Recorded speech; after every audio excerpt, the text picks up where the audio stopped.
ভাই, কই মাছ ধরেছি,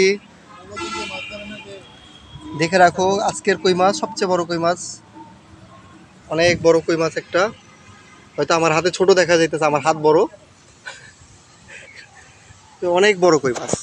আমার ভাইয়েরা এখানে আছে, এইমাত্র এই কই মাছটি ধরা হয়েছে এই সেই নদী থেকে। পাশেই নদী, নদীর কই মাছ,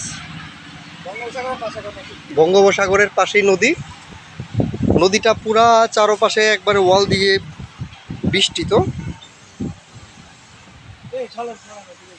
আকাশ অনেক মেঘলা, আর এই মেঘলার সময় কই মাছগুলো খুব ফালাফালি করে। মেঘলা আকাশ দেখে রাখো বন্ধুরা আমার। এই যে আমার ছোট্ট বন্ধুরা মাছ ধরতেছে, ওদেরকে আমি উৎসাহ দিয়ে দিলাম। আবার মাছটা রেখে দিই।